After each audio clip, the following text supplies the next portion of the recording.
Golden State Media Concepts Technology Podcast covers everything tech. The hottest mobile phones, tablets, games. We review it, rate it, test it. Whether you're Microsoft or Apple, Android or iPhone, we'll give it to you again. Black and white. The Golden State Media Concepts Technology Podcast.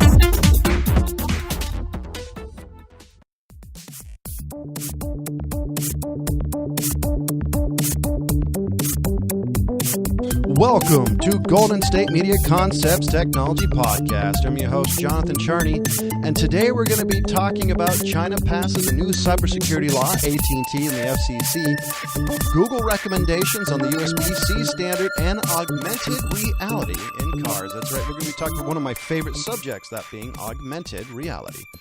Now we're just going to go straight into it, and this I think is interesting, and it's vaguely technology, but this is something that as a technology enthusiast and a big internet user, I think you and I really need to know.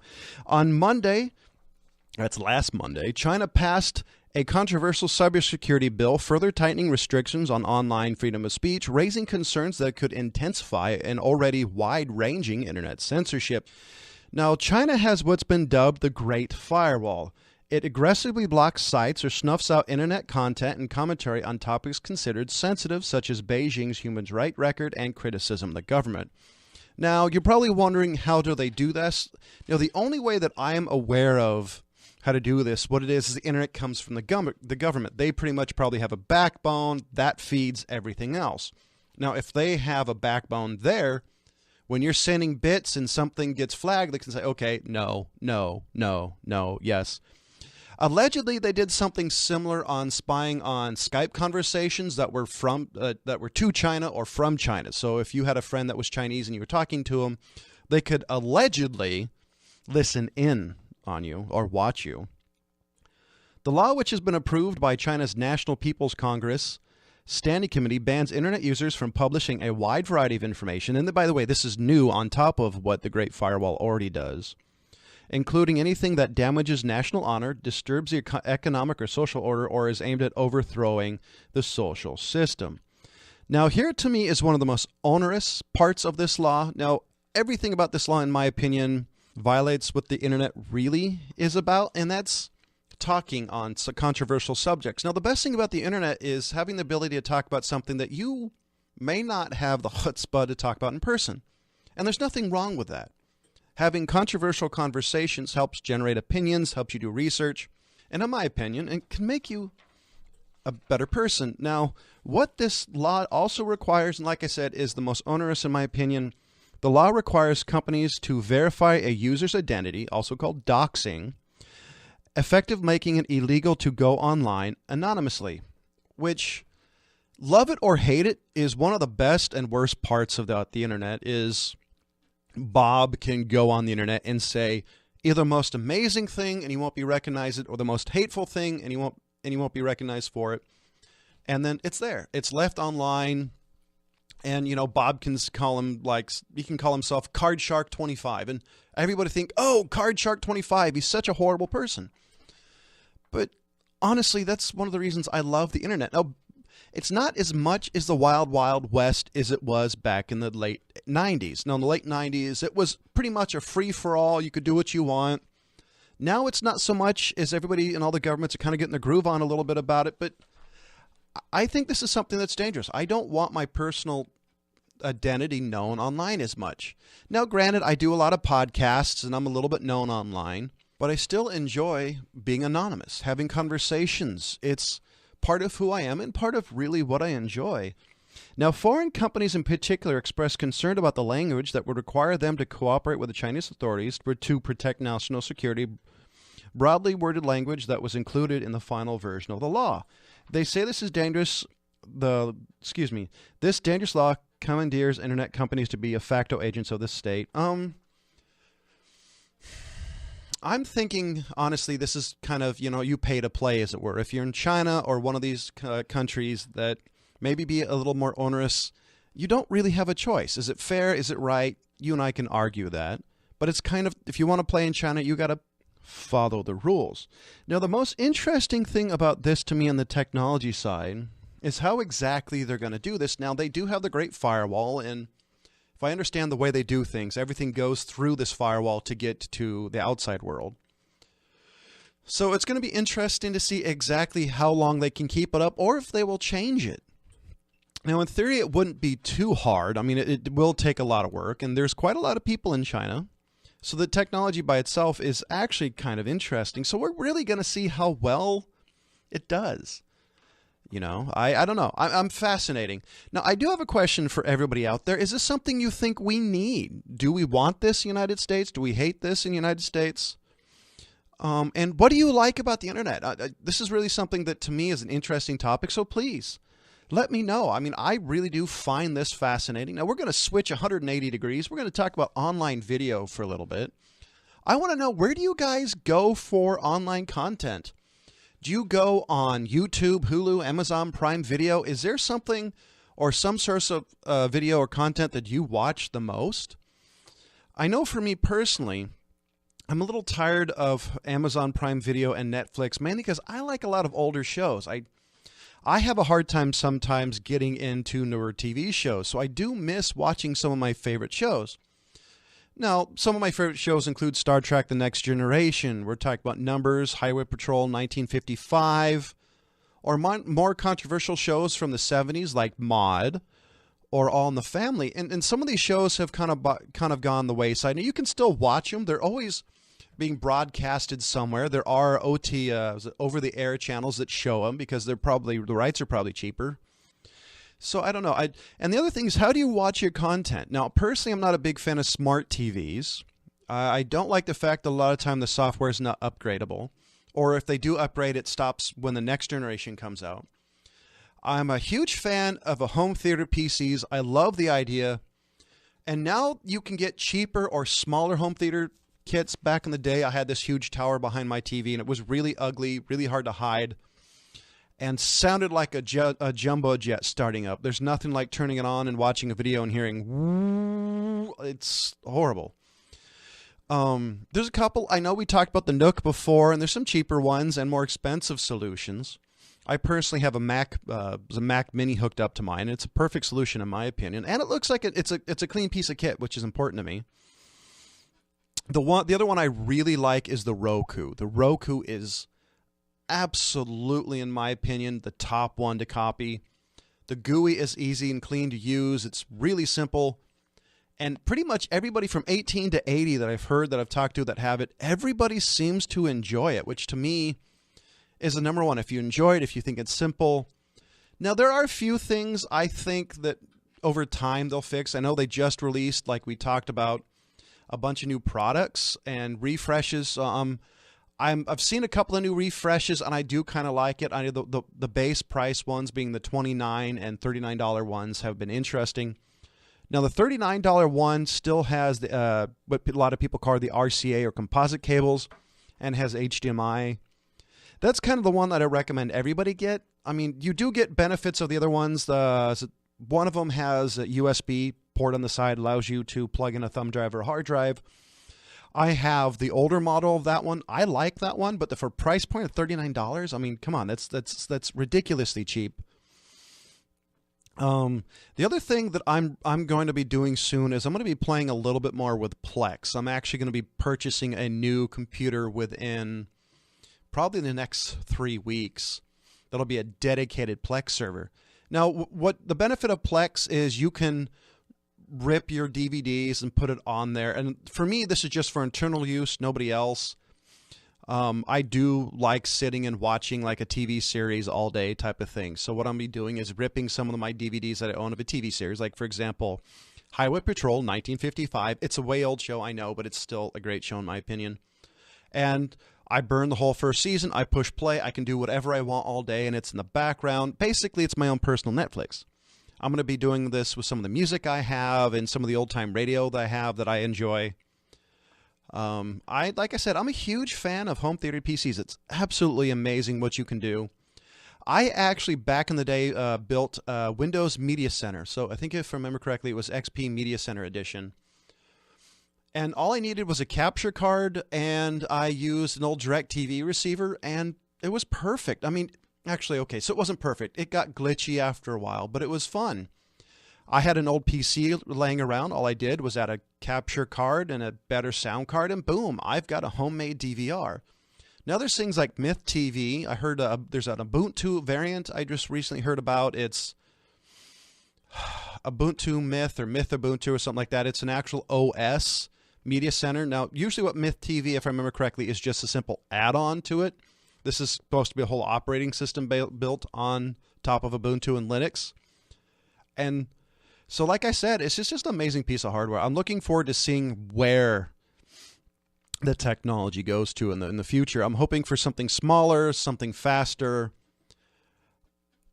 So we'll see. We'll definitely see where it goes. Now, ladies and gentlemen, when we come back from the break, we're going to be talking about AT&T and the FCC. Tired of searching the vast jungle of podcasts? Now listen close and hear this out. There's a podcast network that covers just about everything that you've been searching. Hey! The Golden State Media Concepts Podcast Network is here. Nothing less than a podcast bliss with endless hours of podcast coverage. From news, sports, music, fashion, cooking, entertainment, fantasy, football, and so much more. So stop lurking around and go straight out to the Golden State Media Concepts Podcast Network. Guaranteed to fill that podcast itch. Whatever it may be. Visit us at www.gsmcpodcast.com. Follow us on Facebook and Twitter, and download us on iTunes, SoundCloud, and Google Play.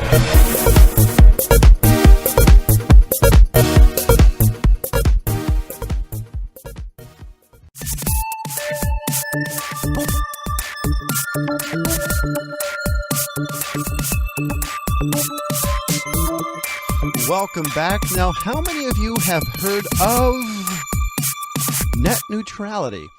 Now, what net neutrality basically means is there's no bias towards bits. Now, I guess to boil that down a little bit more, say you're AT&T, for example, and you own a video service like, I don't know, DirecTV. Now, let's say that DirecTV has an app where you can watch online through your cell phone, through your computer, through whatever, and you're owned by AT&T, and you can watch as much as you want through that app, and it won't go towards your cap. Now, on the other hand, imagine if you're Netflix, for example, and every movie you watch goes towards your cap, and this is what FCC is partially complaining about. The Federal Communications Commission says AT&T may be violating net neutrality rules by allowing DirecTV video to stream without counting against mobile data caps. Bingo, I just said that. The FCC Wireless Bureau outlined a concern in a letter sent to AT&T yesterday. Actually, by this, it's a couple days ago. AT&T, which owns DirecTV and zero rates its video so it doesn't get counted against the data cap. What I just said. So at the same time, AT&T charges other companies for rights to stream video or other media without counting against their data cap. Basically, pretty much if you want to have any video that doesn't count against the cap, you have to pay to play. Now, the question is how much that is. I personally don't think it's really fair. I think, if you're going to be streaming content that's owned by AT&T, it should go towards your cap or not at all in any video service. Now, net neutrality is really about being agnostic of where it's coming from. Bits are bits. It doesn't matter if you have to pay to play. Everybody has to pay to play. It's basically just being fair. And everybody, especially me and people I know, like you, for example, listening to it, agree. Now, AT&T seems to be acting in a way that may harm open internet, such as preferring its own affiliated content and demanding fees from edge providers. The FCC is quoting from guidelines in the Open Internet Order. The DirecTV cap exemption combined with AT&T charging competitors for cap exceptions may obstruct competitors and harm consumers. Now, honestly, this is something that I don't like. I totally understand AT&T being, hey, if you want to watch DirecTV, it doesn't count against your cap. And if I was a DirecTV subscriber, in all honesty, it probably wouldn't bother me. I'd be excited that I could watch whatever I want, and the only thing it would cost me would be battery time. On the other hand, for Netflix, Hulu Prime, even Mon Pa Kettle video service, I do think it's a little bit onerous. I do think that net neutrality is something that we all need, because I think it does the number one thing with the internet it is truly about is innovation. It's about content. It's, I don't know. What do you guys think? Are you for it? Are you against it? I'm a big fan of net neutrality. I think it's something. Now, based on confidential information provided by AT&T to the Commission, the cost of zero-rating full-fledged video service on AT&T's network could be significant. The FCC is worried that it could make it financially infeasible to compete against DirecTV now, especially that an upcoming $35 per month video service is coming through DirecTV. So same tune, different song. I mean, Comcast did this. I remember correct, Verizon did this. This is nothing new, honestly. I think this has been an old complaint of a few people I know. And this isn't new. I think Boost Mobile did it, which is a pay-as-you-go provider. Verizon have definitely done it. Comcast has done it. It's nothing particularly new, but it's still onerous against its users. AT&T and other broadband providers offer services that consumers watch video without incurring any data charges, AT&T said in a statement provided to Ars Technica. Now, this is something I'm going to have to do a little research. I wonder if Comcast have it. Now, Comcast has their own VOD, video on demand. Now, I have Comcast as my internet service provider, so I wonder if I actually pay for the package to watch their online content, if it would go towards my cap, especially now that Comcast has a 1 terabyte cap. Now, don't get me wrong, 1 terabyte is a lot, but when you're a cord cutter like me, it can seriously hamper everything I do. And unfortunately, these days, everything I do requires an internet connection when it's talking about my entertainment needs. I mean, I listen to Pandora, Spotify, YouTube, Hulu, Netflix. There's a ton of content I do online. Not only do I get my news on websites like Reddit, which has a lot of pictures and a lot of videos. So this whole thing is horrible because they could easily say, hey, Reddit, if you want our subscribers to get anything from you, you're going to have to pay. That was one of the reasons why net neutrality came around, because I know Google was worried about it for a while, for afraid that, say, AT&T or Comcast were going to say, hey, Google, we know a lot of people love your free services like Google Maps and Gmail. Now, if you really want your customers to get to their Gmail accounts, you're going to have to pay. You're going to have to pay us to let us connect you. And this is the sole reason why net neutrality has been a big thing. Now, there's politicians and other people who don't agree with it or don't understand it or say what's wrong with making Google, for example, have to pay AT&T so their customers can get access to their Gmail accounts. No, this is horrible. We need to support net neutrality because that's how all these amazing internet services get to us. Heck, they could even count it against stuff like those smart doorbells or baby monitors. Anything that connects to the internet, companies like Comcast or Xfinity or AT&T could say, hey, Google, we know you have a lot of Gmail subscribers. Pay up or people aren't going to be able to read their mail. Now, I've hammered on this a little too long, so we're going to switch topics a little bit more, but it's just horrible and onerous, and we really need you guys to help support the open and free internet. Now, here's a really amazing topic, and we're going to talk, this is completely different, and one of the reasons why I love technology is specifically stuff like this. The first home brain implant lets a locked-in woman communicate. A paralyzed woman has learned to use a brain implant to communicate through thought alone. It's the first time a brain-computer interface has been used in a home and a person's day-to-day life without the need for doctors and engineers to recalibrate the device. It's special to be the first, says HB, who is a 58-year-old who wishes to remain anonymous. She was diagnosed with an amyotrophic lateral sclerosis, ALS. I'm really sorry. I know I butchered this, in 2008. A disease that ravages nerve cells, leaving people unable to control their body. These devices work by reading brain activity and translating into a signal that can be controlled by a computer or a robotic limb, for example. We actually had a topic a couple episodes ago where a guy was able to control an artificial electronic arm by thought alone. So this is probably the next evolution or the continued evolution of this technology. But so far, it's been difficult to make these devices fit into people's daily lives.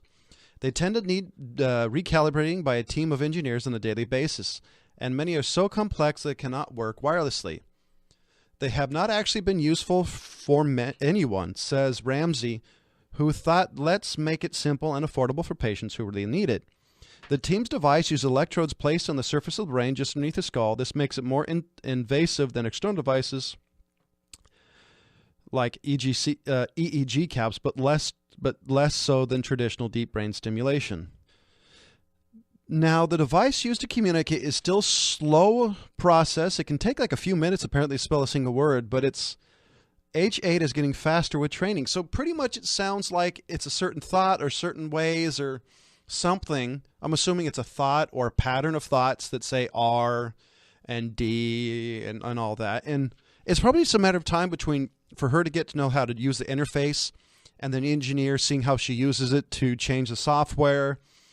And this is the next step of computing and how we can help people who are, like for her, she was locked in. She couldn't move. She couldn't communicate. I mean, imagine Stephen Hawking's without his computer. I mean, he's one of the world's greatest minds, and without his computer, he wouldn't be able to communicate. So this is like the next thing. This will help a lot of people in the future. Now, there are some downsides, apparently. I mean, it's a very simple system. It's not complex at all.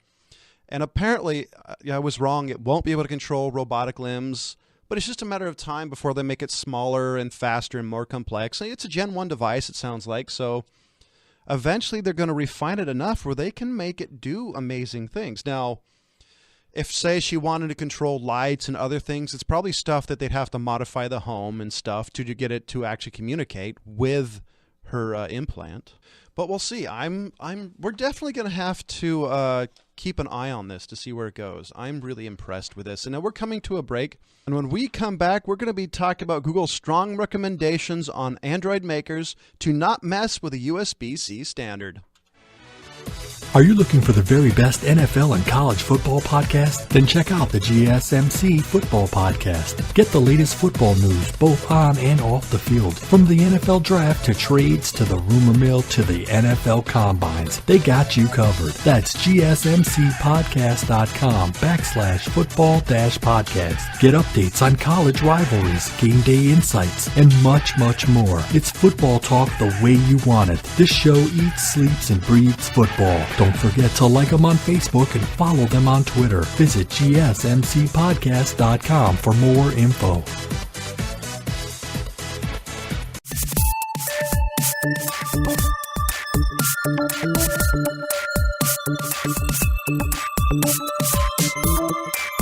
And welcome back to the Golden State Media Concepts Technology Podcast. I'm your host, Jonathan Charney. And in this last segment, we're going to be talking a little bit about Google and USB-C. Now, USB-C is a fairly new standard. I personally don't own any devices that use it. The most famous device I can think of that uses it right now is, for example, the Note 7, the phone that was causing people's houses and stuff to catch on fire. Now, there apparently are currently many different versions of faster charging methods. Qualcomm has Quick Charge, OnePlus has Dash Charge, Motorola has Turbo Charge, Huawei has Supercharge, MediaTek has Pump Express, so there's a ton of different versions of this. Google's new Android CDD, however, says the company strongly recommends that USB-C devices must not support proprietary charging methods that modify V-bus voltage that are beyond default levels, according to Android policy. Although Google's Android CDD clearly states that it's recommended for now, the company connotes that manufacturers might not have a choice in the future. Google says that future versions of Android might require all types devices to support fully interoperable with standard Type-C chargers. Now, they're pretty much saying, don't mess up the standard, keep it as it is. Now, I am wondering, and this is kind of a guess, I'm wondering if the USB-C and the standard that Samsung used was partially responsible for the Note 7 exploding. I've been told by people who had one and have one that you can completely charge the phone in 15 minutes. So you could be talking about, say, a battery that's 3,800 milliamp hours charging in 15 minutes. That's a lot of heat to dissipate. That, I don't know, to me that sounds like it's definitely part of the reason. No, Google is typically a reminder to all OEMs to make sure the Android operating system and all features are supported by the device. It's documented in the hardware requirements, blah, blah, blah. So this is something they're probably going to say, hey, if you want to pay to play, you've got to follow my rules. Now, this is something everybody does. Windows Phone, for example, has a list of stuff that you have to do and, what requirement. It might not bode well for manufacturers, but this might benefit millions of Android users if Google does require a single standard for fast charging in the future. Everyone will be using some fast charger for their smartphones, as pointed out by others. So, I don't know. I don't know much about USB-C. Like I said, I don't actually have a device that supports it. But I do think that fast charging not done right causes problems. I mean, honestly, you're charging something fast, there's heat, like I said. So we'll see definitely how well that turns out for them. Now, the next thing I'm talking about, and this is something I'm really excited about, was augmented reality in cars. Now, I'm going to set the picture for you because, well, this is a podcast, so can't really show you. Now, I want you to imagine it's a sunny day and you're going to somebody's house. Say they live a couple hours away and you've never been there. And you could use your cell phone and listen to them. But imagine this. You have a heads-up display and your GPS is literally overlaying on your screen. You don't have to take your eyes off the road. There's a little display right in your eyes vision so you could see the street name, how fast you're going. You never have to look down. You can keep your head on a swivel and just keep driving. Now, there's a new modular display device that gives any car augmented reality capabilities. Now, this device is currently on Indiegogo. Carbot is closing on its final day of raising funds while stopping just shy of rising its $100,000 United States mark that it asked for. Now, what this device looks like, it's pretty much a small box with a screen in front of it, and what it does is it projects onto that little screen. Now, if I read the description right, it looks like it plugs into the ODB2 port and communicates with the device.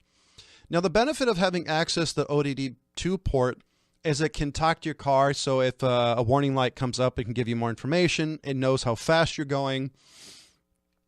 And other things, it probably syncs with your cell phone, so you can use the GPS. And so it's just a pretty amazing piece of kit. Now, this is one of the reasons why I've been harping on augmented reality versus virtual reality. Augmented reality, I think, can make our lives better and can make our lives safer.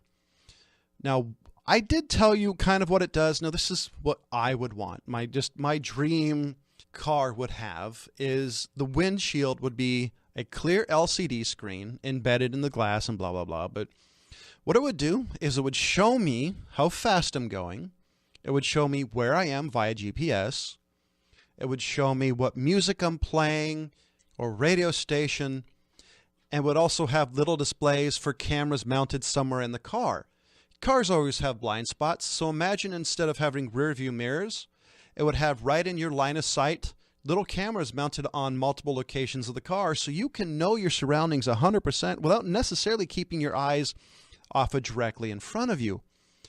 And the another thing it would do would be amazing is instead of a little display with a fake map, imagine if it just had this little green line that's overlaid on the road. Now, what this would do was to tell you exactly where to go, to turn left and to turn right. And of course, it would have the street name somewhere so you could see it and not 100% rely on this green mark in the road. Because, everybody knows GPSs aren't 100% right. Matter of fact, I had one of my GPSs, one of the early Magellans, I think, actually tell me to turn left right off a bridge. And so this is, I think, the future of cars. I know I've seen concepts for it for decades where they're talking about overhead displays and GPS's combinations and all sorts of fancy gizmos and gadgets. I've seen them talk about, instead of having it built into the window, have it built into the dashboard.